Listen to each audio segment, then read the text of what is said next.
సాయి సచ్చరితము 3వ అధ్యాయము సాయిబాబా అనుమతి వాగ్దానము. సాయిబాబా యొక్క అనుమతి వాగ్దానము వెనుకటి అధ్యాయంలో వర్ణించిన ప్రకారము శ్రీ సాయి చరిత్రవాటుకు బాబా పూర్తి అనుమతి నొసగించినట్లు నిడివిరి. సచ్చరిత్రం వ్రాయు విషయములలో నా పూర్తి సమ్మతి కలదు. నీ పనిని నీవు నివర్తించు, భయపడకుము, మనసు నిలకడగా నుంచుము, నా మాటల యందు విశ్వాసం ఉంచుము. నా లీలలు వ్రాసినచో నా విద్య అంతరించిపోవును. శ్రద్ధాభక్తులతో వానిని వినిన వారికి ప్రపంచమందు వ్యామోహం క్షీణించును, బలమైన ప్రేమ భక్తి కెరటములు లేచును. ఎవరైతే నా లీలలో మునిగెదురో వారికి జ్ఞానరత్నము లభించును. ఇది విని రచయిత మిక్కిలి సంతసించెను. వెంటనే నిర్భయుడయ్యను. కార్యము జయప్రదముగా సాగునను ధైర్యము కలిగెను.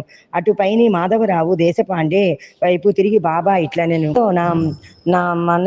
నా నామము ఉచ్చరించిన వారి కోరికలన్నీ నెరవేర్చెదను, వారి భక్తిని హెచ్చరించెదను, వారి నన్ని దిశలందు కాపాడెదను. ఎవరైతే మనఃపూర్వకంగా నాపై పూర్తిగా ఆధారపడి ఉన్నారో వారి కథలు వినున్నప్పుడు అమితానందమును పొందుదరు. నా లీలలను గానము చేయి వారికి ఎంతలేని ఆనందమును శాశ్వతమైన తృప్తిని ఇచ్చేదనని నమ్ము. ఎవరైతే నన్ను శరణు వేడుదరో, భక్తి విశ్వాసములతో నన్ను పూజించెదరో, నన్నే స్మరించెదరో, నా రూపమును తమ మనస్సును నిలుపుకొనెదరో వారిని దుఃఖ బంధనముల నుండి తప్పించుదును.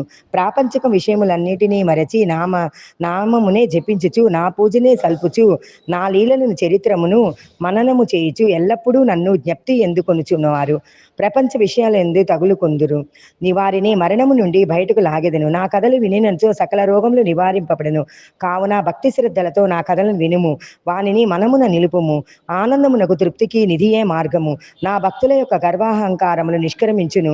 నా లీలలు వినువారికి శాంతి కలుగును. మనఃపూర్వకమైన నమ్మకము కలగవారికి శుద్ధ చైతన్యముతో తాదాత్మ్యము కలుగును. సాయి సాయి అను నామము జ్ఞప్తి ఉందనుకున్నంత మాత్రమున చెడు పలుకుట వలన వినుట వలన కలుగు పాపములు తొలగిపోవును. భక్తులకు వేర్వేరు పనులు నియమించుట.